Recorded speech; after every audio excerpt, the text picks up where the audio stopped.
இது சூப்பர் 60. இன்றைய காலை நேரத்தில் அறிய வேண்டிய அத்தனை செய்திகளையும் 60 வினாடி தொகுப்பாக வழங்கும் விறுவிறுப்பான செய்திகளின் அணிவகுப்பு. ஒவ்வொரு மத்திய அமைச்சரும் தங்களது பணிகளை வேகப்படுத்த வேண்டும் என்று பிரதமர் நரேந்திர மோடி அறிவுறுத்தியுள்ளார்.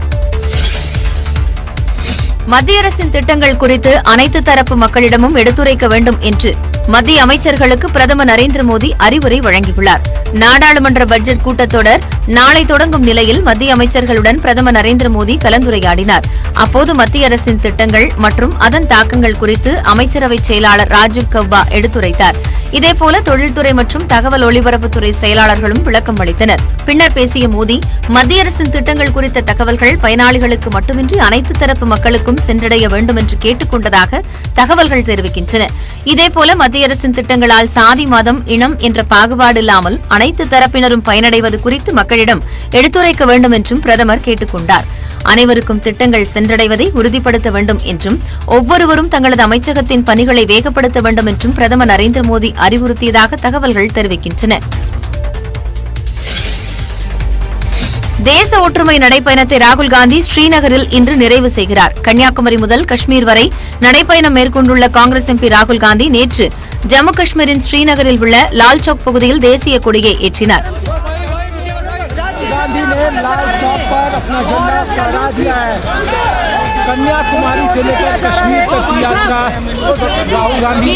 இதனைத் தொடர்ந்து செய்தியாளர்களை சந்தித்த அவர், காஷ்மீரில் அமைதி நிலவுவதாக மத்திய அரசு கூறி வரும் நிலையில் மத்திய உள்துறை அமைச்சர் அமித்ஷா ஜம்மு முதல் காஷ்மீர் வரை நடைப்பயணம் மேற்கொள்ள தயாரா என்று சவால் விடுத்தார்.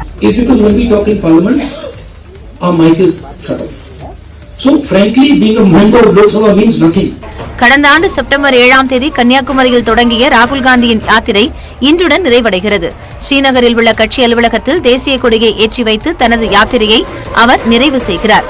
அதன் பின்னர் எஸ்கே மைதானத்தில் நடைபெறும் பிரம்மாண்ட நிறைவு விழா பொதுக்கூட்டத்தில் பங்கேற்கும்படி திமுக உள்ளிட்ட 23 கட்சிகளுக்கு அழைப்பு விடுக்கப்பட்டுள்ளது. இதில் திமுக சார்பில் திருச்சி சிவா பங்கேற்கிறார்.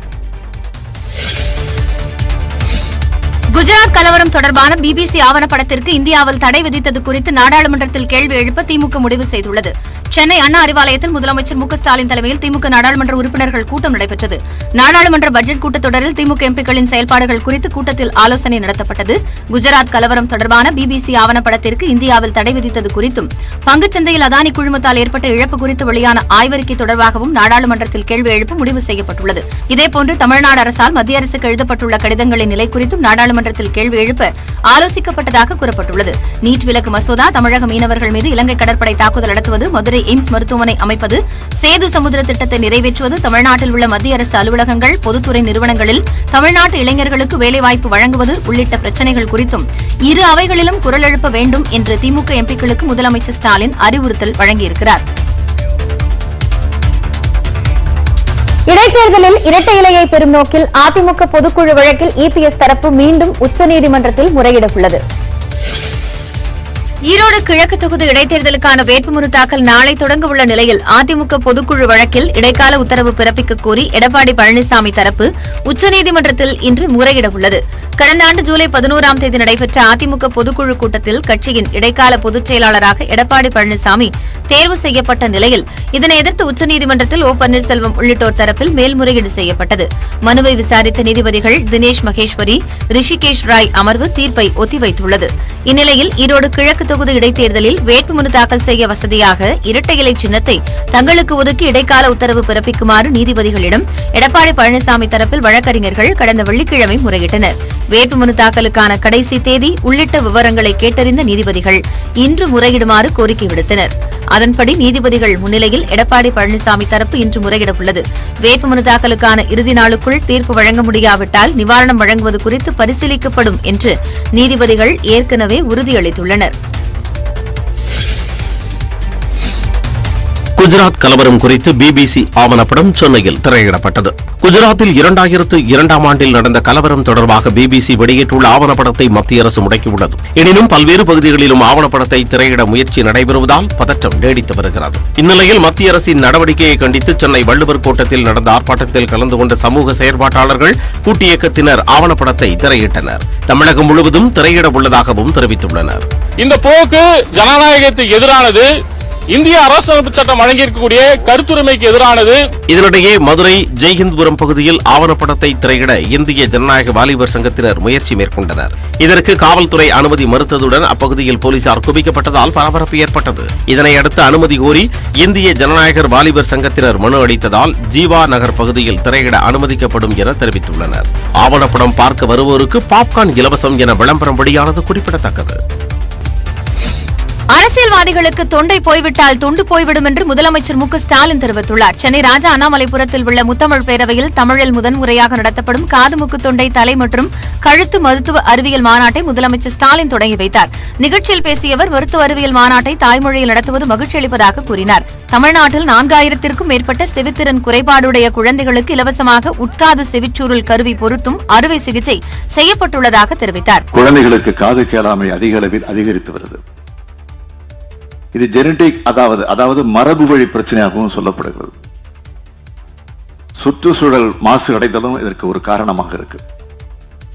அதுவும் எங்களை போன்ற அரசியல்வாதிகளுக்கு நம்முடைய கவிப்பேரரசு சொன்னது போல தொண்டை ரொம்ப ரொம்ப ரொம்ப எங்களுக்கு முக்கியம். தொண்டை போய்விட்டால் தொண்டே போய்விடும். மருத்துவம் என்பது எளிமையானதாகவும் அதிகம் செலவு இல்லாததாகவும் அமைய வேண்டும் என்று கூறிய முதலமைச்சர் ஸ்டாலின் நவீன மருத்துவ வசதிகள் அனைவருக்கும் கிடைப்பதை உறுதி செய்ய வேண்டும் என்றும் கேட்டுக் கொண்டார். மருத்துவத்துறையில் தனியார் பங்களிப்பு மிக முக்கியம் என்றும் மருத்துவத்துறையில் தன்னிறைவு பெற்ற மாநிலமாக தமிழகம் திகழ்ந்து வருவதாகவும் மு க ஸ்டாலின் பெருமிதம் கூறினார். அதிமுக ஆட்சியில் வழங்கப்பட்ட முதியோர் உதவித்தொகையை திமுக அரசு நிறுத்திவிட்டதாக எடப்பாடி பழனிசாமி தெரிவித்துள்ளார். சேலம் மாவட்டம் ஓமலூரில் ராஜேந்திரன் என்பவர் புதிதாக கட்டிய இலவச முதியோர் இல்லத்தை எதிர்க்கட்சித் தலைவர் எடப்பாடி பழனிசாமி ரிப்பன் வெட்டி திறந்து வைத்தார்.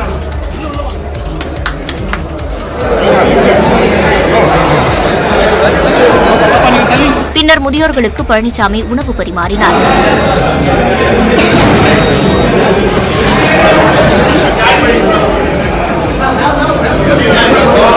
தொடர்ந்து நிகழ்ச்சியில் பேசிய அவர் அதிமுக ஆட்சியில் வழங்கப்பட்டு வந்த முதியோர் உதவித் தொகையால் 4 லட்சம் பேர் பயனடைந்து வந்ததாக தெரிவித்தார். இந்த ஆட்சியாளர் விடியா திராவிட முன்னேற்ற கழக அரசு ஸ்டாலின் தலைமையில் இருக்கின்ற திமுக அரசாங்கம் வந்தவுடன் நாம் அந்த உழைக்கும் திறனற்ற ஏழை குடும்பத்தில் இருக்கின்ற அந்த முதியோருக்கு வழங்கிய அந்த முதியோர் உதவித் தொகையும் நிறுத்தப்பட்ட அரசாங்கம் தான் இன்னைக்கு விடியா திமுக.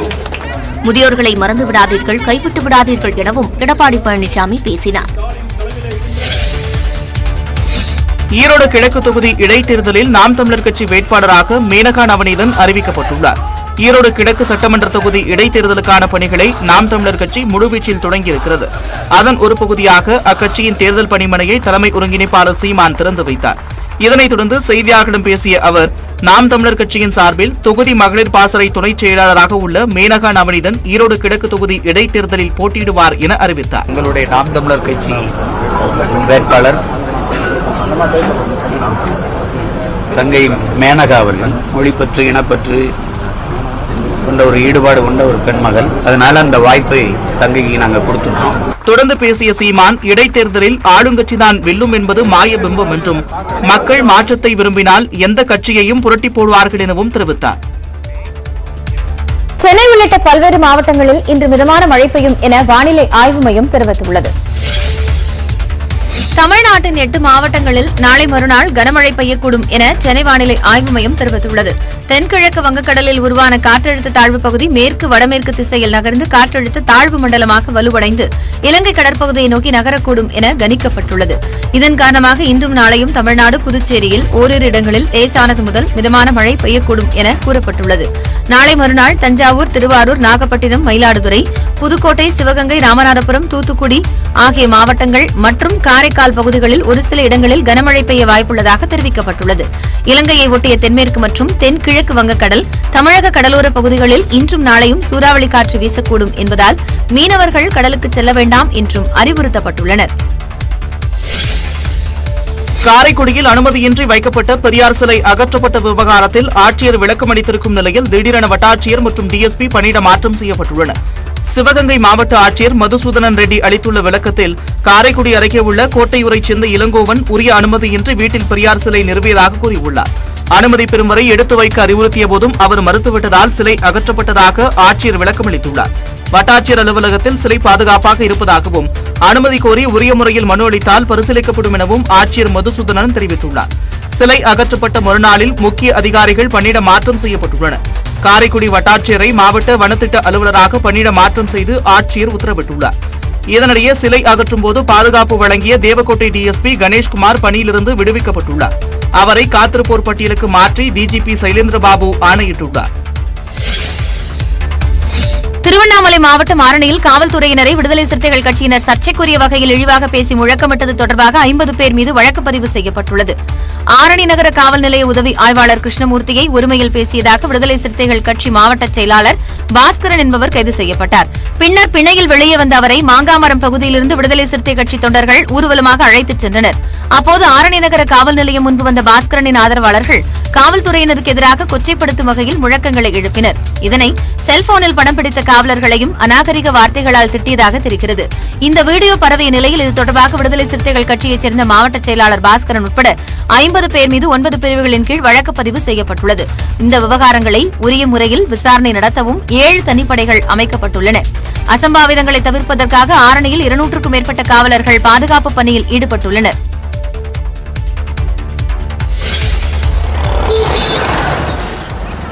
திண்டுக்கல்லில் நடைபெற்ற மத நல்லிணக்க கந்தூரி விழாவில் 20,000 பேருக்கு கைமா பிரியாணி வழங்கப்பட்டது. திண்டுக்கல் நாகல் நகர் பள்ளி வாசலில் ரசுல்லா நினைவாக கந்தூரி விழா நடைபெற்றது. இதையொட்டி கைமா பிரியாணி விநியோகிக்கப்பட்டது. இதற்காக 3 டன் அரிசி, 1 டன் கறி, 1 டன் சின்ன வெங்காயம், 750 கிலோ பூண்டு, 450 கிலோ கடலை பருப்பு உள்ளிட்ட பொருட்களால் விடிய விடிய கைமா பிரியாணி தயாரிக்கப்பட்டது. இந்த கைமா பிரியாணி வாங்க காலை 6 மணி முதல் நாகல் நகர், பாரதிபுரம், வேடப்பட்டி, குள்ளனம்பட்டி, சாமியார் தோட்டம், மேட்டுப்பட்டி, பேகம்பூர் உள்ளிட்ட பகுதிகளிலிருந்து 1000க்கும் மேற்பட்ட பொதுமக்கள் குவிந்தனர்.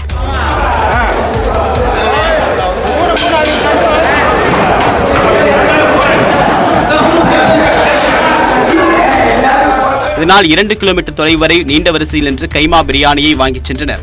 இப்ப இன்னைக்கு 20,000 பேர் சாப்பிட்டு போறோம். இல்ல ஹிந்து, முஸ்லீம், கிறிஸ்டின் வேறுபாடே இல்ல. அனைத்து பேருக்கு சாப்பாடு தர்றோம். அனைத்து சாப்பாடு தர்றோம். அது மட்டும் இல்ல, இந்த செலவு கூட அவங்க தான் கொடுக்குறாங்க. இது பள்ளிவாசல நிர்வாகி யாரும் செலவு நீண்ட ஆயுள் தரும். நல்லா பறக்கத்து, நல்லா குடும்பத்தை வளர்ச்சி விட்டாகும். பிள்ளைகளுக்கு பிள்ளைகள் கிடைக்கும். மத நல்லிணக்கத்தோடு நடத்தப்படக்கூடிய இந்த கந்தூரி விழாவில் அனைத்து தரப்பு மக்களும் பங்கேற்று கைமா பிரியாணி வாங்கி ருசித்தனர். சென்னையில் வணிக வளாக கட்டடத்தின் இரும்பு கேட் விழுந்து சிறுமி உயிரிழந்த வழக்கில் காவலாளியும் மேலாளரும் கைது செய்யப்பட்டுள்ளனர். சென்னையில் வணிக வளாக கட்டிடத்தின் இரும்பு கேட் சரிந்து விழுந்ததில் 5 வயது சிறுமி உயிரிழந்த சம்பவம் சோகத்தை ஏற்படுத்தியுள்ளது. படிப்பில் மட்டுமின்றி கராத்தே, பரதநாட்டியம், பேச்சு போட்டி என பல திறமையுடன் செயல்பட்ட தனது மகள் தற்போது இல்லையே என அவரது பெற்றோர் கதறி எழுது காட்சிதான் இவை. பரதநாட்டியம் ஆடுவா, அது கராத்தா கிளாஸ் போவா, எல்லாருக்கிட்டுமே ரொம்ப சோஷியலா பழகுவா. யார்கிட்டயுமே பிடிக்காதுன்னு சொல்ல முடியாது. அவ்வளோ ஆக்டிவா இருப்பா. எல்லார்கிட்டையுமே ரொம்ப அன்பா பழகிற ஒரு குழந்தை. நல்லா வரவன் நீ குழந்தை. நம்மாழ்வார்பேட்டையைச் சேர்ந்த சங்கர் என்பவர் கீழ்ப்பாக்கத்தில் உள்ள வணிக வளாகம் ஒன்றில் கார் ஓட்டுநராக பணியாற்றி வருகிறார். சனிக்கிழமை இரவு 9 மணி அளவில் சங்கரின் மனைவி வாணி தனது 5 வயது மகள் அரிணியுடன் கணவரை அழைத்துச் செல்வதற்காக வந்துள்ளார். தனது இருசக்கர வாகனத்தை வெளியே நிறுத்திவிட்டு வாணி உள்ளே சென்ற போது அங்குள்ள இரும்பு கேட்டின் அருகே சிறுமி அரிணி விளையாடிக் கொண்டிருந்தார். அப்போது 750 கிலோ எடை கொண்ட அந்த கேட் சிறுமியின் மீது சரிந்து விழுந்ததில் ரத்த வெள்ளத்தில் அவர் கிடந்தார். உடனடியாக சிறுமி மீட்கப்பட்டு கீழ்ப்பாக்கம் அரசு மருத்துவமனையில் அனுமதிக்கப்பட்டார். அங்கு சிகிச்சை பலனின்றி நள்ளிரவு 2 மணி அளவில் சிறுமி பரிதாபமாக உயிரிழந்தார். இது தொடர்பாக காவலாளி சம்பத், வணிக வளாக மேலாளர் ஸ்ரீனிவாசன் ஆகிய இருவரும் கைது செய்யப்பட்டனர். அதனைத் தொடர்ந்து உடற்கூராய்வுக்கு பிறகு சிறுமியின் உடல் அவரது உறவினரிடம் ஒப்படைக்கப்பட்டது. புதுச்சேரியில் கடல் அலையில் மூழ்கிய மூவரை காவலர்கள் துரிதமாக செயல்பட்டு காப்பாற்றியுள்ளனர். வார இறுதி நாட்களில் புதுச்சேரியில் வெளிமாநில மற்றும் வெளிநாட்டு சுற்றுலா பயணிகளின் கூட்டம் களைகட்டும். பாரதி பூங்கா, படகு குழாம், அரவிந்தர் ஆசிரமம் போன்ற இடங்களை கண்டுகளிக்கும் சுற்றுலா பயணிகள் கடற்கரையிலும் உற்சாக குளியல் போடுவர். அவ்வாறு பெங்களூரை சேர்ந்த சில சுற்றுலா பயணிகள் புதுச்சேரி கடற்கரையில் குளித்துக் கொண்டிருந்தனர். அப்போது மயூர், கேதர் ரவால் ஆகிய 2 இளைஞர்கள் அலையில் சிக்கி தவித்தனர். இதை கண்டு உறவினர்கள் சத்தமிட்ட நிலையில் அக்கம்பக்கத்தில் இருப்பவர்களை உதவிக்கு அழைத்தனர். அங்கு பாதுகாப்பு பணியில் ஈடுபட்டிருந்த காவலர் அன்பு உடனடியாக கடலில் இறங்கி இருவரின் உயிரையும் காப்பாற்றினார். சற்று தூரத்தில் மற்றொரு இடத்தில் பெங்களூருவை சேர்ந்த திவ்யா என்ற பெண் அலையில் சிக்க அவரையும் காவலர்கள் காப்பாற்றினர். புதுச்சேரி வரும் சுற்றுலா பயணிகள் கடலில் குளிப்பதை விரும்பும் நிலையில் கடற்கரைகள் பாதுகாப்பானவையாக இல்லை என்று கூறப்படுகிறது. எனவே சுற்றுலா பயணிகள் குளிப்பதற்கு உகந்ததாக கடற்கரையை மாற்ற வேண்டும் என்ற கோரிக்கை எழுந்துள்ளது. குடியரசு தின விழாவில் பங்கேற்ற முப்படை வீரர்கள் பாசறைக்கு திரும்பினர். குடியரசு தினத்தின் நிறைவாக டெல்லியில் முப்படை வீரர்கள் பாசறை திரும்பும் நிகழ்ச்சி கொட்டும் மழையையும் பொருட்படுத்தாமல் கோலாகலமாக நடைபெற்றது. டெல்லி விஜய் சதுக்கத்தில் நடைபெற்ற நிகழ்ச்சியில் ஆயுதப்படைகளின் உச்சபட்ச தலைவரான குடியரசுத் தலைவர் திரௌபதி முர்மு, பிரதமர் நரேந்திர மோடி, பாதுகாப்புத்துறை அமைச்சர் ராஜ்நாத் சிங் உள்ளிட்டோரும் பங்கேற்றனர். 29 ராகங்களில் முதன்மையான அக்னிவீர், அல்மோரா, சத்புத்ர ராணி, பாகீரதி போன்ற செவிகளை மயக்கும் இசைகள் ஒலிக்கப்பட்டன. கொட்டும் மழையிலும் பொருட்படுத்தாமல் இசை மழை பொழிந்தது.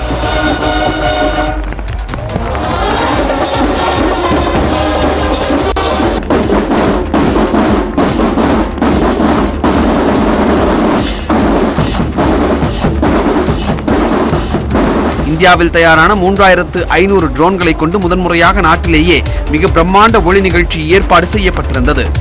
ஆனால் மழை காரணமாக அது கைவிடப்பட்டதாக தகவல் வெளியாகியுள்ளது.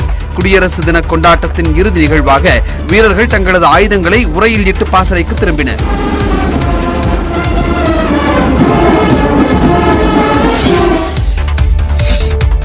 நாடாளுமன்ற பட்ஜெட் கூட்டத்தொடரை சுமூகமாக நடத்த இன்று அனைத்துக் கட்சி கூட்டத்திற்கு மத்திய அரசு ஏற்பாடு செய்துள்ளது. நாடாளுமன்ற பட்ஜெட் கூட்டத்தொடர் நாளை தொடங்குகிறது. முதல் நாளில் நாடாளுமன்ற கூட்டுக் கூட்டத்தில் குடியரசுத் தலைவர் திரௌபதி முர்மு உரையாற்றுகிறார். இதனைத் தொடர்ந்து இரு அவைகளிலும் பொருளாதார ஆய்வறிக்கை தாக்கல் செய்யப்படுகிறது. அடுத்த நிதியாண்டிற்கான பட்ஜெட்டை நிதியமைச்சர் நிர்மலா சீதாராமன் நாளை மறுதினம் காலை தாக்கல் செய்கிறார். இந்நிலையில் இந்த கூட்டத்தொடர் தொடர்பாக அனைத்துக் கட்சி தலைவர்கள் கூட்டத்திற்கு நாடாளுமன்ற விவகாரத்துறை அமைச்சர் பிரல்ஹாத் ஜோஷி அழைப்பு விடுத்துள்ளார். நாடாளுமன்ற வளாகத்தில் இன்று நண்பகலில் இந்த கூட்டம் நடைபெறுகிறது. அப்போது கூட்டத்தொடரை சுமூகமாக நடத்த ஒத்துழைப்பு அளிக்குமாறு அரசியல் கட்சி தலைவர்களை மத்திய அரசு கேட்டுக் கொள்ள உள்ளது.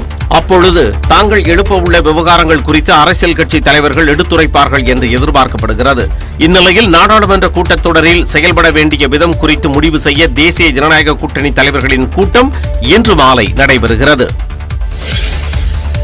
பிரதமர் மோடி குறித்த பிபிசி ஆவணப்படத்திற்கு எதிர்ப்பு தெரிவித்து லண்டனில் உள்ள பிபிசி தலைமை அலுவலகத்திற்கு முன்பாக புலம்பெயர்ந்த இந்தியர்கள் போராட்டத்தில் ஈடுபட்டனர்.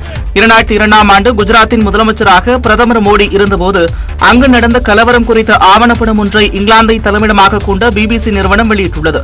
இதற்கு பாஜகவினர் எதிர்ப்பு தெரிவித்து வருகின்றனர். இந்த நிலையில் பிரதமர் மோடி குறித்த பிபிசி ஆவணப்படத்திற்கு எதிராக லண்டன் போர்ட்லாண்ட் பேலஸில் உள்ள தலைமையகத்திற்கு முன்பாக புலம்பெயர்ந்த இந்தியர்கள் போராட்டம் நடத்தினர்.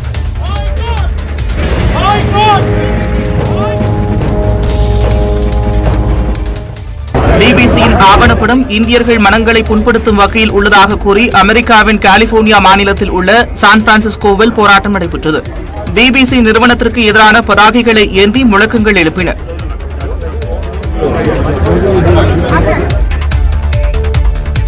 பாகிஸ்தானில் 1 லிட்டர் பெட்ரோலின் விலை 250 ரூபாயை தாண்டியுள்ளது. பாகிஸ்தானின் நாணய மதிப்பு வரலாறு காணாத சரிவை சந்தித்த நிலையில் பெட்ரோல் மற்றும் டீசல் விலை புதிய உச்சத்தை எட்டியுள்ளது.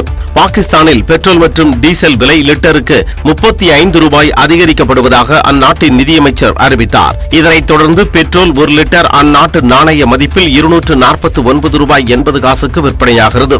இதேபோன்று 1 லிட்டர் டீசலின் விலை பாகிஸ்தான் ரூபாய் மதிப்பில் 262 ரூபாய் 80 காசாக நிர்ணயம் செய்யப்பட்டுள்ளது. பெட்ரோல் டீசல் மட்டுமின்றி மண்ணெண்ணெய் விலையும் லிட்டருக்கு 18 ரூபாய் அதிகரித்துள்ளது. அமெரிக்க டாலருக்கு நிகரான பாகிஸ்தானின் ரூபாய் மதிப்பு வரலாறு காணாத வகையில் சரிந்ததே எரிபொருள் விலை உயர்வுக்கு பிரதான காரணமாக கூறப்படுகிறது. அதே சமயம் கடந்த 4 மாதங்களாக பெட்ரோல் விலை உயர்த்தப்படவில்லை என்று அந்நாட்டு நிதியமைச்சர் கூறியுள்ளார். மேலும் எரிபொருளின் இருப்பை பொறுத்தே தற்போது விலையை உயர்த்தியிருப்பதாக நிதியமைச்சர் விளக்கம் அளித்துள்ளார். சர்வதேச செலாவணி நிதியத்தின் 9வது மதிப்பாய்வை முடிக்க வேண்டிய கட்டாயத்தில் பாகிஸ்தான் அரசு உள்ளது. எனவே அந்நாட்டின் பொருளாதார நிலையற்ற தன்மை கடுமையான பணவீக்கத்திற்கு வித்திடும் என்று அஞ்சப்படுகிறது. சீன புத்தாண்டையொட்டி பிரான்ஸ் தலைநகர் பாரிஸில் கண்கவர் அணிவகுப்பு நடைபெற்றது. பாரிஸில் ஆசிரியர்கள் அதிகம் வசிக்கும் மாவட்டத்தில் ஆண்டுதோறும் சீன புத்தாண்டு கோலாகலமாக கொண்டாடப்படும்.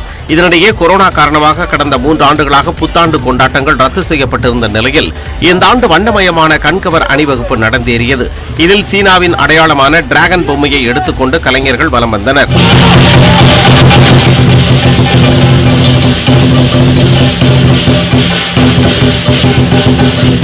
பின்னர் வண்ணமயமான பொம்மைகளை ஏந்தியவாறு சீனர்கள் நகர்வலம் வந்தனர்.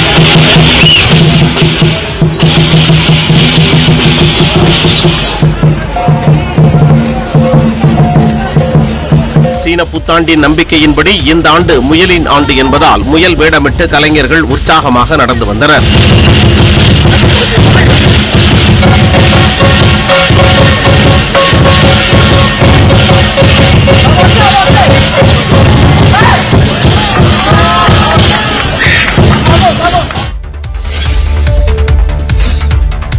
ஈரான் ராணுவ தொழிற்சாலை மீது ட்ரோன் மூலம் தாக்குதல் நடத்தப்பட்ட சம்பவம் அதிர்ச்சியை ஏற்படுத்தியிருக்கிறது. ஈரான் மற்றும் இஸ்ரேல் நாடுகளுக்கிடையே நீண்ட காலமாக மோதல் நீடித்து வருகிறது. தங்களுக்கு எதிரான பயங்கரவாத அமைப்புகளுக்கு ஈரான் ஆயுதங்களை வழங்குவதாக இஸ்ரேல் குற்றம் சாட்டியுள்ளது. இந்நிலையில் ஈரானின் தலைநகர் தெஹ்ரானில் இருந்து 350 கிலோமீட்டர் தொலைவில் அமைந்துள்ள இஸ்பஹான் நகரில் இருக்கும் ராணுவ தொழிற்சாலையின் மீது இரவு 11:30 மணியளவில் ட்ரோன் தாக்குதல் நடத்தப்பட்டது. ட்ரோன் விழுந்தபோது ஏற்பட்ட சத்தத்தில் அங்கிருந்தவர்கள் தெரித்து ஓடினர்.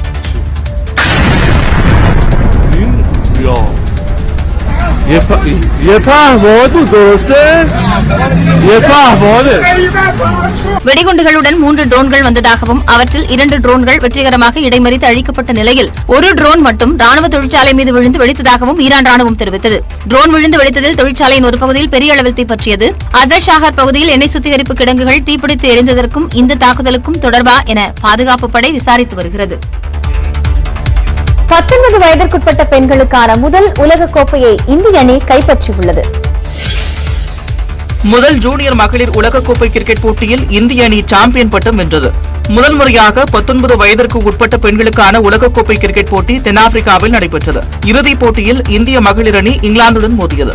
டாஸ் வென்ற இந்திய அணி முதலில் இங்கிலாந்தை பேட்டிங் செய்ய அழைத்தது. இந்திய வீராங்கனைகளின் அசத்தலான பந்துவீச்சால் இங்கிலாந்து அணியினர் அடுத்தடுத்து விக்கெட்டுகளை பறிகொடுத்தனர். 17 ஓவர்களில் அனைத்து விக்கெட்டுகளையும் இழந்து இங்கிலாந்து 68 ரன்களில் சுருண்டது. 69 ரன்கள் எடுத்தால் வெற்றி என்ற எளிய இலக்குடன் இந்திய அணியினர் களமிறங்கினர். மிகுந்த நம்பிக்கையுடன் விளையாடிய இந்திய அணியினர் 14 ஓவர்களில் 3 விக்கெட் இழப்புடன் வெற்றிக்கணியை எட்டினர். இதன் மூலம் முதல் ஜூனியர் உலகக்கோப்பையை இந்திய அணி வென்று அசத்தியிருக்கிறது. வெற்றி பெற்ற இந்திய அணிக்கு 5 கோடி ரூபாய் பரிசு வழங்கப்படும் என்று BCCI அறிவித்துள்ளது. இளம் பெண்களின் முதல் சர்வதேச வெற்றியை அவரது பெற்றோர்கள் உற்சாகம் பொங்க கொண்டாடினர்.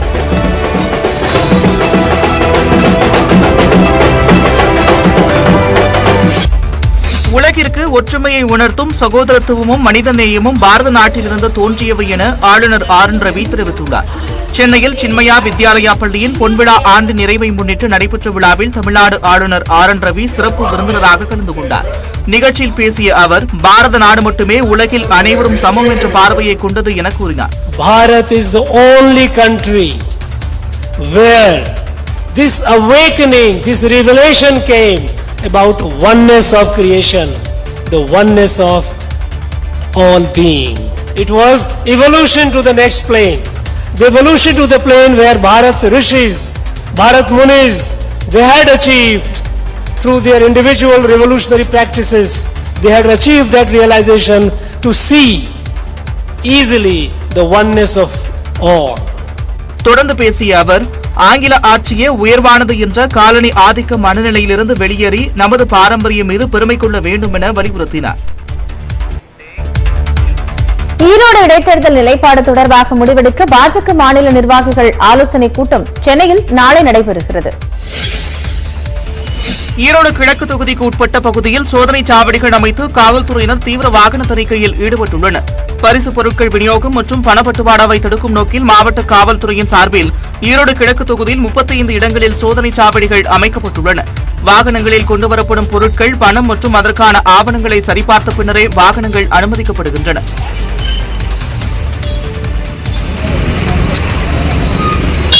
இடைத்தேர்தல் தொடர்பாக அதிமுக தேர்தல் பணிக்குழுவின் ஆலோசனைக் கூட்டம் ஈரோட்டில் நடைபெற்றது.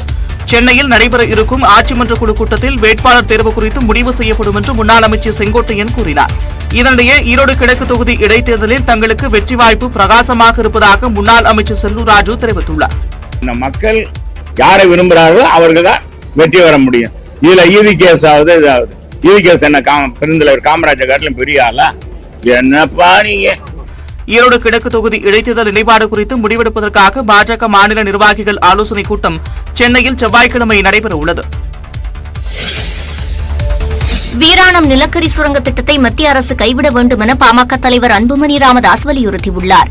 நெய்வேலி NLC விரிவாக்க திட்டத்தை எதிர்த்து விவசாயிகள் போராடி வரும் சூழலில் வீராணம் ஏரியை சுற்றிய 12 கிராமங்களில் நிலக்கரி வளங்களை மதிப்பிடும் பணியில் மத்திய சுரங்கத்துறை ஈடுபட்டிருப்பது கண்டிக்கத்தக்கது என அவர் தெரிவித்துள்ளார். வீராணம் பகுதியில் நிலக்கரி சுரங்கங்கள் அமைக்கப்பட்டால் அது ஒட்டுமொத்த கடலூர் மாவட்டத்தை மட்டுமின்றி அருகிலுள்ள அரியலூர் மாவட்டத்தையும் அழிப்பதற்கு சமமான செயல் என குறிப்பிட்டுள்ள அவர், வீராணம் சுரங்க திட்டத்திற்காக எந்தவிதமான ஆய்வுகளையும் பாதுகாக்கப்பட்ட வேளாண் மண்டலத்தில் நடத்த அனுமதிக்கக்கூடாது என வலியுறுத்தியுள்ளார். ஆய்வு நடத்த அளிக்கப்பட்ட அனுமதியை தமிழ்நாடு அரசு ரத்து செய்யாவிட்டால் மக்களை திரட்டி மாபெரும் அறப்போராட்டம் நடத்தப்படும் என்றும் அன்புமணி ராமதாஸ் அறிவித்துள்ளார். தன் வாழ்நாளுக்குள் தமிழீழம் பிறப்பதை காண வேண்டும் என மதிமுக பொதுச் செயலாளர் வைகோ உணர்ச்சி ததும்ப தெரிவித்துள்ளார். சென்னை எழும்பூரில் நடைபெற்ற விடுதலை புலிகள் இயக்கத்தைச் சேர்ந்த கிட்டுவின் 30ஆம் ஆண்டு நினைவேந்தல் மற்றும் முத்துக்குமார் உள்ளிட்டோருக்கான புகழஞ்சலி கூட்டத்தில் பேசிய அவர் இதனை தெரிவித்தார். இப்பொழுது ஈழத்தை பற்றி பேசுகிற பொழுது ஈழத்துக்கு ஆதரவாக பேசுகிறார்கள், ஈழத்தை எதிர்த்து பேசுவதில்லை. நான் மகிழ்ச்சி அடைகிறேன். தமிழ் ஈழத்தை ஆதரித்து பேசுகின்ற மனோபாவம் வந்திருக்கிறது, அதை நான் வரவேற்கிறேன். நிகழ்ச்சியில் பேசிய மே 17 இயக்கத்தின் ஒருங்கிணைப்பாளர் திருமுருகன் காந்தி, முத்துக்குமாரின் தியாகம் தமிழ்நாட்டு அரசியலின் திசைப்போக்கையே மாற்றியதாகவும் ஈழம் நிறைவேறும் வரை அக்னி கிணறை காத்து நிற்க வேண்டும் எனவும் தெரிவித்தார். ஈழ விடுதலை என்பதிலே சமரசம் செய்துவிட முடியாது. ஏனென்றால் விடுதலை புலிகள் இருந்த காலகட்டத்தில் முள்ளிவாய்க்கால் இறுதி கணம் வரை அவர்கள் தங்கள் கோரிக்கையை சமரசம் செய்து கொள்ளவில்லை. இந்நிகழ்ச்சியில் ஏராளமானோர் கலந்து கொண்டனர். ஈரோடு மாவட்டம் கோபிச்செட்டிப்பாளையம் அருகே தீர்த்தக்குடம் எடுக்கும் விழா கோலாகலமாக நடைபெற்றது.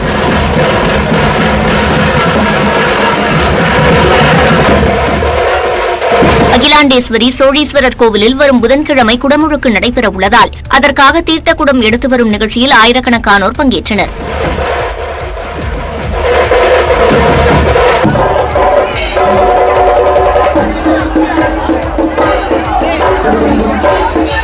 அழுக்குழி, அலிங்கியம், ஆண்டவர்மலை உள்ளிட்ட 32 கிராமங்களைச் சேர்ந்த மக்கள் அகிலாண்டேஸ்வரியை குலதெய்வமாக வழிபடுவதால் ஏராளமானோர் தீர்த்தக்குடம் மற்றும் முளைப்பாரி எடுத்தனர். பவானி ஆற்றிலிருந்து தீர்த்தம் எடுத்துக்கொண்டு சிறுவர் சிறுமியர் உள்ளிட்ட ஆயிரக்கணக்கானோர் ஊர்வலமாக சென்றனர். செண்டை மேளம் முழங்க பக்தி பரவசத்துடன் ஆடியபடி பக்தர்கள் கோவிலை நோக்கி சென்றனர். திருச்சி மற்றும் புதுக்கோட்டை மாவட்டத்தில் ஜல்லிக்கட்டு வெகு விமர்சையாக நடைபெற்றது. திருச்சி மாவட்டம் கருங்குளத்தில் உள்ள புனித வனத்து அந்தோனியார் கோயில் விழாவை ஒட்டி ஜல்லிக்கட்டு நடைபெற்றது. முதலில் கோயில் காளைகள் அவிழ்த்துவிடப்பட்டதை தொடர்ந்து வாடிவாசல் வழியாக அடுத்தடுத்து காளைகள் சீறி பாய்ந்தன. ஆக்ரோஷமாக வந்த காளைகளை தீரத்துடன் வீரர்கள் அடக்கினர். தங்கம் மற்றும் வெள்ளிக்காசுகள், பீரோ, சைக்கிள், கட்டில், கிரைண்டர் உள்ளிட்ட பரிசு பொருட்களையும் அள்ளிச் சென்றனர்.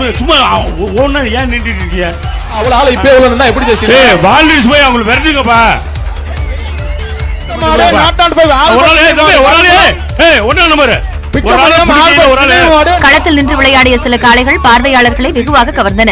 சிறப்பாக விளையாடிய காளைகளின் உரிமையாளர்களுக்கும் பரிசுகள் வழங்கப்படுகின்றன.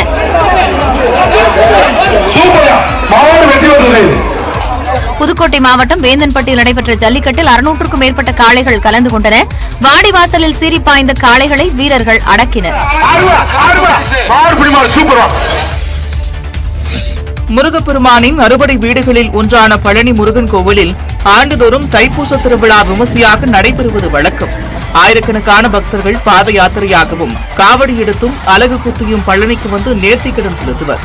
10 நாட்கள் நடைபெறும் இந்த திருவிழாவில் முதல் நாளில் விநாயகர் பூஜை, முத்துக்குமாரசுவாமி, வள்ளி தெய்வானைக்கு சிறப்பு அபிஷேகம் மற்றும் அலங்காரம் நடைபெற்றது. உச்சிக்கால பூஜையின் போது திரு ஆவினங்குடி மலைக்கோவிலில் விநாயகர், மூலவர் சண்முகர், உற்சவருக்கு காப்பு கட்டும் நிகழ்ச்சி நடைபெற்றது.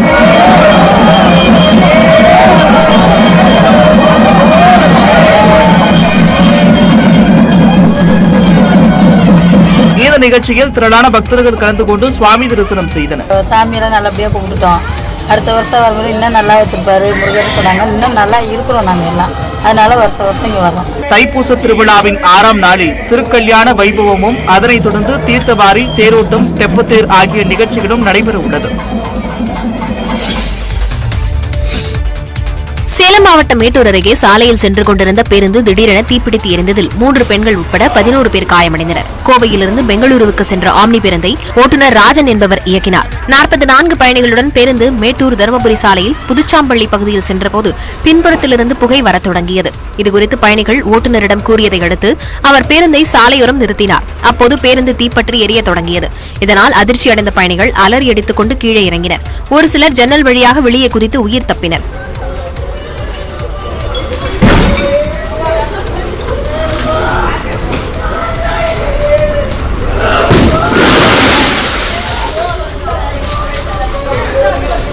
சம்பவம் குறித்து தகவல் அறிந்து வந்த தீயணைப்பு வீரர்கள் போராடி தீயை அணைத்தனர்.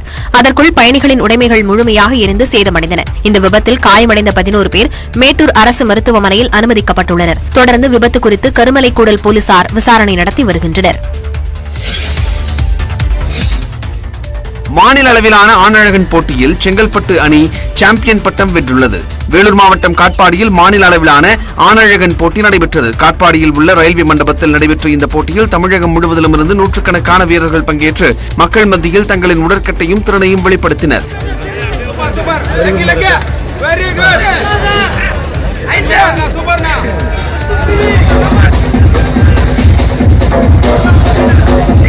இதில் சிறந்த உடற்கட்டை உடையவர்கள் ஆணழகனாக முதலிடம் வென்றனர். 55 கிலோ எடை பிரிவில் செங்கல்பட்டு மாவட்டத்தை சேர்ந்த சிவசெல்வமும், 60 கிலோ எடை பிரிவில் ஆனந்தராஜும் முதலிடம் வென்றனர். 65 கிலோவில் வினோத்குமாரும், 70 கிலோ எடை பிரிவில் திவாகரும், 75 கிலோ எடை பிரிவில் கடலூரை சேர்ந்த ஆனந்தும், மாஸ்டர் பிரிவில் கிருஷ்ணகுமாரும் முதலிடம் வென்றனர்.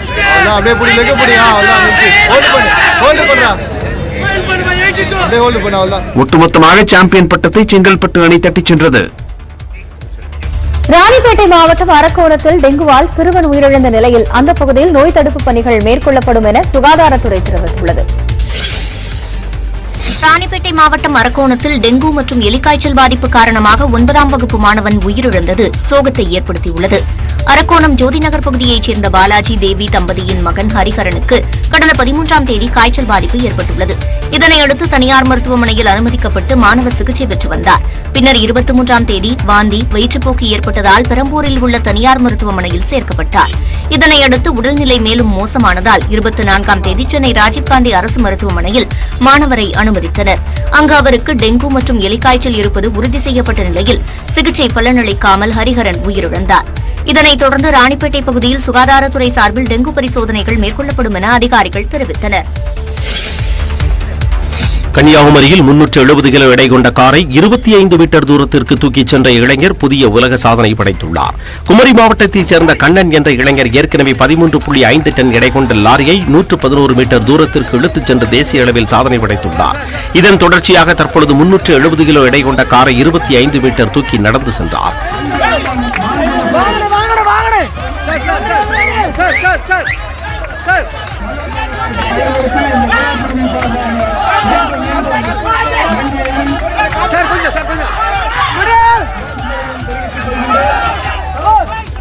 இதனை நேரில் பார்வையிட்ட சோழன் புக் ஆஃப் ரெக்கார்ட் நிறுவன நிர்வாகிகள் அவருக்கு இந்த உலக சாதனை சான்றிதழ் மற்றும் பதக்கங்களை வழங்கினார்கள். ஏற்கனவே அமெரிக்காவைச் சேர்ந்த 155 கிலோ எடை கொண்ட நபர் ஒருவர் 435 கிலோ எடை கொண்ட காரை 25 மீட்டர் தூக்கி நடந்து சென்று சாதனை படைத்துள்ளார். இந்நிலையில் 90 கிலோ எடை கொண்ட கண்ணன் தனது எடையை விட 4 மடங்கு அதிக எடை கொண்ட காரை யோக்வாக் முறைப்படி தூக்கிக் கொண்டு நடந்து சாதனை படைத்துள்ளார்.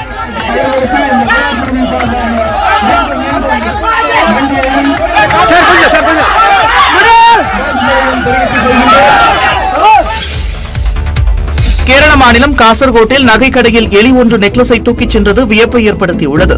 காசர்கோட்டில் உள்ள பிரபல நகைக்கடையில் காட்சிக்கு வைக்கப்பட்டிருந்த நெக்லஸ் ஒன்று காணாமல் போயிருக்கிறது. இதனையடுத்து நகைக்கடை ஊழியர்கள் சிசிடிவி காட்சிகளை ஆய்வு செய்தபோது நள்ளிரவில் சீலிங் வழியாக உள்ளே புகுந்த எலி ஒன்று நெக்லஸை வாயால் தூக்கிச் செல்லும் காட்சி பதிவாகியிருந்ததை கண்டு அதிர்ந்து போய் நின்றனர்.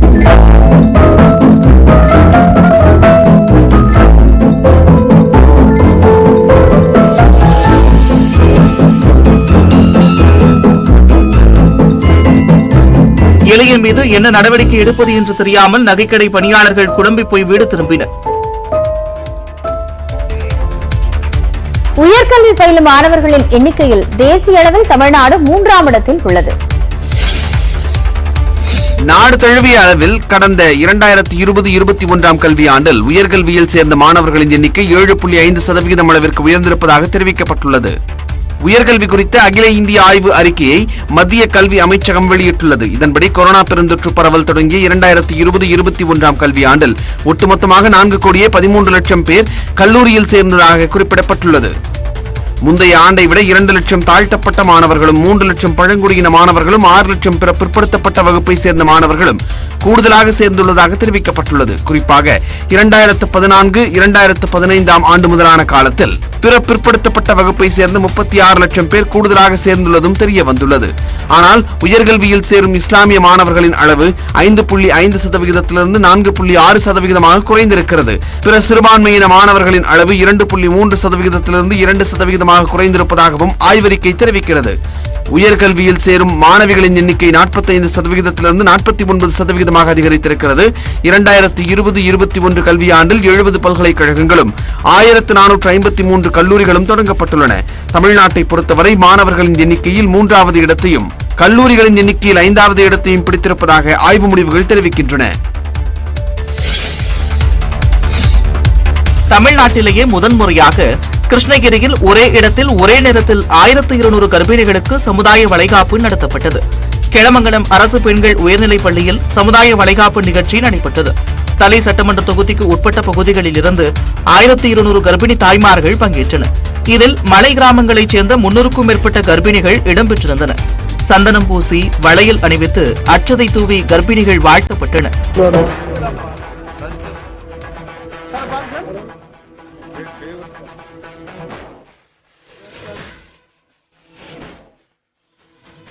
வரிசையாக அமர வைக்கப்பட்டிருந்த கர்ப்பிணிகளுக்கு தளி சட்டமன்ற உறுப்பினர் ராமச்சந்திரன் சீர்வரிசை வழங்கினார். புடவை, வளையல், மஞ்சள் குங்குமம், ஐவகை உணவு, இனிப்பு, கார வகைகளுடன் சீர்வரிசை வழங்கப்பட்டது. இன்றைக்கு பார்த்தால் தமிழ்நாட்டிலேயே ஒரே முறை 1200 கர்ப்பிணி தாய்மார்களுக்கு ஒரே இடத்தில் அமர செய்து இந்த வளைகாப்பு நிகழ்ச்சி எங்குமே நடைபெறவில்லை. கிளமங்கலம் வட்டாரத்தில் தான் இந்த நிகழ்ச்சி என்பது நடைபெற்றிருக்கிறது.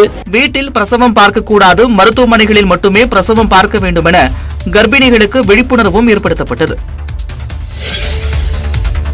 குடியரசுத் தலைவரின் அதிகாரப்பூர்வ இல்லமான ராஷ்டிரபதி பவனில் உள்ள முகலாய தோட்டத்திற்கு அம்ரித் உதயன் என்று பெயர் சூட்டப்பட்டுள்ளது. இந்தியாவின் 75வது சுதந்திர ஆண்டு கொண்டாட்டத்தின் ஒரு பகுதியாக குடியரசுத் தலைவர் மாளிகையில் உள்ள முகலாயர் தோட்டம் என்று அழைக்கப்பட்டு வந்த தோட்டத்திற்கு அம்ரித் உதயன் என்று குடியரசுத் தலைவர் திரௌபதி முர்மு பெயர் சூட்டியுள்ளார். இதனைத் தொடர்ந்து அம்ரித் உதயன் தோட்டம் இன்று முதல் பார்வையாளர்களுக்கு திறக்கப்பட்டுள்ளது. இதில் குடியரசுத் தலைவர் திரௌபதி முர்மு கலந்து கொண்டு பெயர் மாற்றம் செய்யப்பட்ட பலகைகளை ஆய்வு செய்தார். பின்னர் தோட்டத்தில் பூத்துக் குலுங்கும் ரோஜா, டாலியா உள்ளிட்ட மலர்களை ஆர்வமுடன் பார்வையிட்டு புகைப்படம் எடுத்துக் கொண்டார்.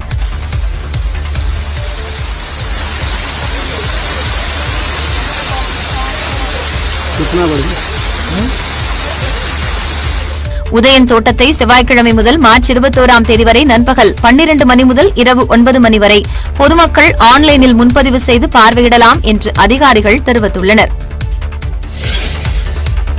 காஞ்சிபுரம் உத்திரமேரூரில் உள்ள கல்வெட்டுகள் உலகம் முழுவதையும் வியக்க வைக்கிறது என்று பிரதமர் நரேந்திர மோடி கூறியுள்ளார். ஒவ்வொரு மாதமும் கடைசி ஞாயிற்றுக்கிழமைகளில் மனதின் குரல் வானொலி நிகழ்ச்சி மூலம் நாட்டு மக்களிடம் பிரதமர் நரேந்திர மோடி உரையாற்றி வருகிறார். இந்த ஆண்டின் முதலாவது மனதின் குரல் நிகழ்ச்சியில் பேசிய பிரதமர் தற்போது கணிசமான எண்ணிக்கையிலான பத்ம விருது பெற்றவர்கள் பழங்குடியின சமூகத்தினர் என சுட்டிக்காட்டினார். பழங்குடி சமூகங்கள் எப்போதும் தங்கள் பாரம்பரியத்தை பாதுகாக்க ஆர்வமாக உள்ளதாகவும் அவர் தெரிவித்தார். ஒடிஷாவின் மகளிர் சுய உதவிக் குழுவினர் திணையிலிருந்து பிஸ்கெட், கேக் மற்றும் பிற உணவுப் பொருட்களை தயாரித்து அசத்தி வருவதாக மோடி குறிப்பிட்டார். காஞ்சிபுரம் மாவட்டம் உத்திரமேரூரில் 1100 ஆண்டுகளுக்கு முந்தைய அரசியலமைப்பு குறித்து கல்வெட்டு உலகையே வியக்க வைத்திருப்பதாக பெருமிதம் தெரிவித்த பிரதமர் அந்த கல்வெட்டில் கிராம சபை செயல்பாடு எப்படி இருக்க வேண்டும் மற்றும் அதன் உறுப்பினர்களை தேர்வு செய்யும் செயல்முறை எப்படி இருக்க வேண்டும் என்பதையும் விரிவாக விளக்குவதாக கூறினார். ஆரோக்கியம் தொடர்பான இந்தியாவின் முன்மொழிவிற்கு பிறகு சர்வதேச யோகா தினம் மற்றும் சர்வதேச திணை ஆண்டு ஆகிய இரண்டையும் ஐக்கிய நாடுகள் சபை முன்னெடுத்துள்ளதாகவும் பிரதமர் நரேந்திர மோடி தனது பேச்சில் குறிப்பிட்டார். 20 ஆண்டுகள் சிறை தண்டனை விதிக்கப்பட்டு 4வது முறையாக பரோலில் வந்துள்ள தேரா சச்சா சௌதா அமைப்பின் தலைவர் ராம் ரஹீம் ஆன்லைன் மூலம் பக்தர்களிடையே உரையாற்றியது சர்ச்சையை ஏற்படுத்தியுள்ளது. கொலை மற்றும் பாலியல் வன்கொடுமை உள்ளிட்ட பல்வேறு வழக்குகளில் தண்டனை பெற்று சிறையில் அடைக்கப்பட்ட ராம் ரஹீம் கடந்த 14 மாதங்களில் 4வது முறையாக பரோலில் வெளிவந்துள்ளார். 40 நாட்கள் பரோலில் வந்தவுடன் பெரிய வாள் கொண்டு கேக் வெட்டி கொண்டாடியது சர்ச்சையை ஏற்படுத்தியது. இந்நிலையில் ஆன்லைன் மூலம் பக்தர்களிடமும் உரையாற்றியுள்ளார். जी बेटा जी आशीर्वाद तुसी हथे ला रहे हो सारे नु परमात्मा खुशियां देवे जी जी बहुत बड़ी तादाद है. மேலும் பரோலில் விடுவிக்கப்பட்ட 2 தினங்களுக்கு பிறகு பாஜக எம்பி கிருஷ்ணன்லால் பன்வார் மற்றும் முன்னாள் அமைச்சர் கிருஷ்ணபேடி ஆகியோர் அவரது சத்சங்கத்தில் கலந்து கொண்டதும் சர்ச்சையை உருவாக்கியுள்ளது. கொலை மற்றும் பாலியல் குற்றவாளிகளுக்கு அடிக்கடி பரோல் வழங்கி பாஜகவினர் ஆசீர்வாதம் பெற்றுக் கொள்வதாக ஹரியானா காங்கிரஸ் குற்றம் சாட்டியுள்ளது. தெலங்கானாவில் ஆளுநர் தமிழிசைக்கும் முதலமைச்சர் சந்திரசேகர ராவ் தலைமையிலான அரசுக்கும் இடையேயான மோதல் முற்றியுள்ளது.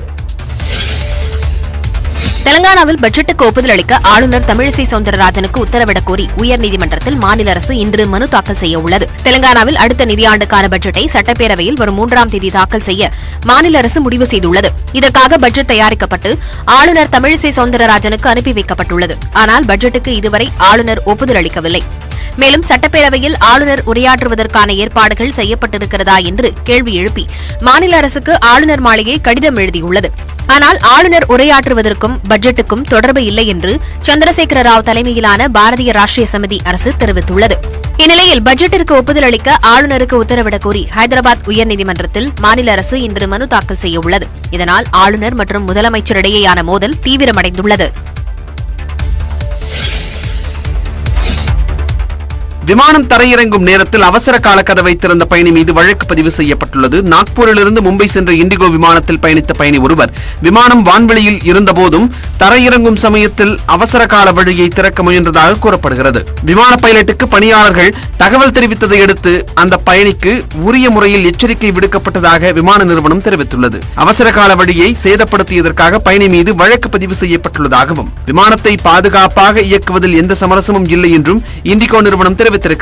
முன்னதாக கடந்த டிசம்பர் 10ஆம் தேதி சென்னையிலிருந்து திருச்சி சென்ற இண்டிகோ விமானத்தின் அவசர கால கதவை கர்நாடக பாஜக எம்பி தேஜஸ்வி சூர்யா திறந்ததால் சர்ச்சை ஏற்பட்டது.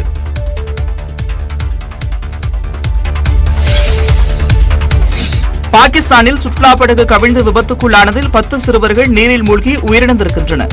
கைபர் பக்துன்வா பகுதியைச் சேர்ந்த பள்ளி மாணவர்கள் தண்டா அணை பகுதிக்கு சுற்றுலா சென்றனர். அப்போது அணை அருகே இருந்த ஏரிக்கு படகு மூலமாக 25 மாணவர்கள் சென்றுள்ளனர்.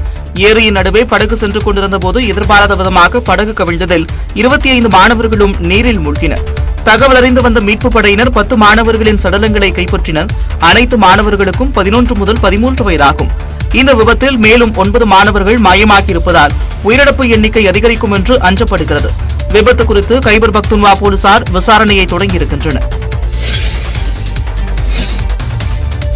நியூசிலாந்தின் ஆக்லாந்து நகரில் மழை வெள்ளத்தில் சிக்கி உயிரிழந்தோரின் எண்ணிக்கை 4ஆக உயர்ந்துள்ளது. நியூசிலாந்தின் பெரிய நகரமான ஆக்லாந்தில் வரலாறு காணாத அளவு கனமழை கொட்டி தீர்த்துள்ளது. இதனால் நகரின் பல்வேறு பகுதிகள் வெள்ள நீரில் மூழ்கியுள்ளன. மின்சாரம் துண்டிக்கப்பட்டதாலும் வீடுகளை விட்டு வெளியே வர முடியாததாலும் பொதுமக்கள் கடும் சிரமத்திற்கு ஆளாகியுள்ளனர். இதையடுத்து அப்பகுதியில் அவசர நிலை பிரகடனப்படுத்தப்பட்டுள்ளது. மழை வெள்ளம் மற்றும் நிலச்சரிவுகளில் சிக்கி இதுவரை 4 பேர் உயிரிழந்ததாக தெரிவிக்கப்பட்டுள்ளது. தொடர்ந்து பாதிக்கப்பட்டோரை மீட்கும் பணியில் மீட்புப் படையினர் ஈடுபட்டுள்ளனர். மேலும் பொதுமக்கள் ஏராளமானோர் வெள்ள நிவாரண முகாம்களில் தங்க வைக்கப்பட்டுள்ளனர். பெருவில் அதிபரை பதவி விலக வலியுறுத்தி நடைபெற்ற போராட்டத்தில் காவல்துறையினருக்கும் பொதுமக்களுக்கும் இடையே வன்முறை வெடித்தது. தென் அமெரிக்க நாடான பெருவில் கடந்த டிசம்பர் மாதம் ஆட்சி மாற்றம் ஏற்பட்டது. பெட்ரோ காஸ்டில்லோவை அதிபர் பதவியிலிருந்து நாடாளுமன்றம் நீக்கிய பிறகு டினா பொலுவார்டே அந்நாட்டின் அதிபராக தேர்வு செய்யப்பட்டார். இதற்கு எதிர்ப்பு தெரிவித்து ஆட்சியை கலைத்து தேர்தல் நடத்த வேண்டும் என வலியுறுத்தி பொதுமக்கள் வீதிகளில் இறங்கி போராட்டத்தில் ஈடுபட்டுள்ளனர். இதன் தொடர்ச்சியாக நடைபெற்ற போராட்டத்தில் பொதுமக்களுக்கும் காவல்துறையினருக்கும் இடையே மோதல் ஏற்பட்டது. அப்போது கற்களை வீசி தாக்குதல் நடத்திய போராட்டக்காரர்கள் மீது காவல்துறையினர் கண்ணீர் புகை குண்டுகளை வீசி கலைத்தனர். கடந்த 2 மாதங்களாக நடைபெற்று வரும் போராட்டங்களில் 60க்கும் மேற்பட்டோர் உயிரிழந்திருப்பதாக கூறப்படுகிறது. இதையடுத்து அதிபர் டினா இந்த ஆண்டு ஏப்ரல் மாதம் தேர்தல் நடத்துவது தொடர்பாக ஆலோசனை மேற்கொண்டுள்ளதாகவும் தகவல் வெளியாகியிருக்கிறது.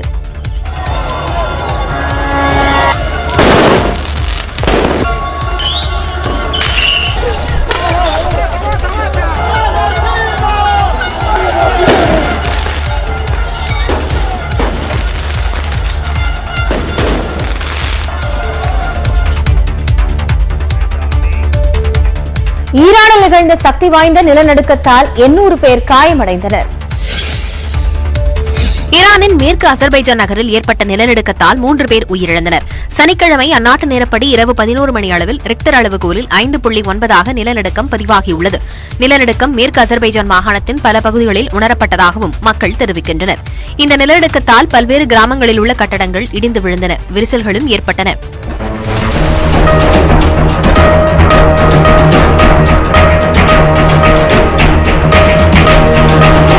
கட்டட இடிபாடுகளில் சிக்கியவர்களை மீட்கும் பணியில் மீட்புக் குழுவினர் ஈடுபட்டுள்ளனர். பாதிக்கப்பட்ட மக்கள் 18 சிறப்பு முகாம்களில் தங்க வைக்கப்பட்டனர். இதுவரை 3 பேர் உயிரிழந்துள்ளனர், 816 பேர் காயமடைந்திருப்பதாகவும் மீட்புக் குழுவினர் தெரிவித்துள்ளனர். இதில் பலருக்கும் தீவிர சிகிச்சை அளிக்கப்பட்டு வரும் நிலையில் உயிரிழப்புகள் அதிகரிக்கக்கூடும் என்று அஞ்சப்படுகிறது. ஆஸ்திரேலியாவில் இந்திய கொடியுடன் போராட்டத்தில் ஈடுபட்ட இந்தியர்கள் மீது காலிஸ்தான் ஆதரவாளர்கள் தாக்குதல் நடத்தியுள்ளனர். ஆஸ்திரேலியாவில் கடந்த 15 நாட்களில் 3 இந்து கோவில்கள் சேதப்படுத்தப்பட்டன. மேலும் இந்துக்களுக்கு எதிராகவும் காலிஸ்தானிற்கு ஆதரவாகவும் கோவில் சுற்றுச்சுவரில் வாசகங்கள் இடம்பெற்றிருந்தன. இதற்கு இந்தியா சார்பில் கடும் கண்டனம் தெரிவிக்கப்பட்டிருந்தது. இந்நிலையில் இந்து கோவில்களை சேதப்படுத்தியதை கண்டித்து ஆஸ்திரேலியாவில் வாழும் இந்தியர்கள் தேசிய கொடியுடன் போராட்டத்தில் ஈடுபட்டனர். அப்போது அங்கு கூடிய காலிஸ்தான் அமைப்பினர் இந்தியர்களை கத்தியால் தாக்கினர்.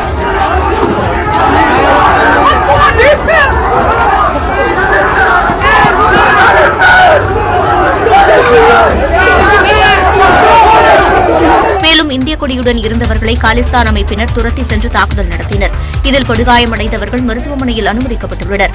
தாக்குதல் தொடர்பாக ஒருவர் கைது செய்யப்பட்டுள்ளதாக ஆஸ்திரேலியா அரசு தெரிவித்துள்ளது. பாகிஸ்தானில் பாலத்தின் தூணில் மோதி கவிழ்ந்த பேருந்து தீப்பிடித்து எரிந்தது. பாகிஸ்தானில் அதிவேகமாக சென்ற பேருந்து பள்ளத்தில் கவிழ்ந்த விபத்தில் 40 பேர் சம்பவ இடத்திலேயே உயிரிழந்தனர். பாகிஸ்தானின் குவெட்டாவில் இருந்து கராச்சி நோக்கி பேருந்து ஒன்று சென்று கொண்டிருந்தது. அப்போது பலுசிஸ்தானின் லாஸ்பேலா பகுதியில் அதிவேகமாக சென்ற பேருந்து ஓட்டுநரின் கட்டுப்பாட்டை இழந்து பாலத்தின் தூணில் மோதி பள்ளத்தில் கவிழ்ந்து விபத்துக்குள்ளானது. இதனைத் தொடர்ந்து பேருந்தில் தீப்பிடித்து முழுவதும் தீக்கிரையானது.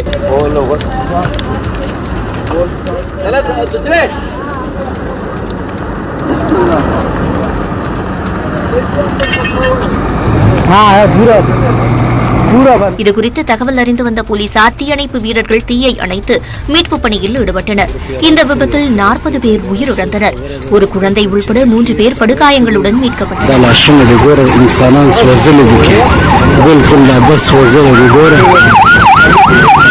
அதிக அளவிலான பயணிகளை ஏற்றிக்கொண்டு சென்றதே விபத்திற்கான காரணம் என்று முதற்கட்ட விசாரணையில் தெரியவந்துள்ளது. அண்மை செய்திகளுக்கு இணைந்திருங்கள். இது நியூஸ் 18 தமிழ்நாடு.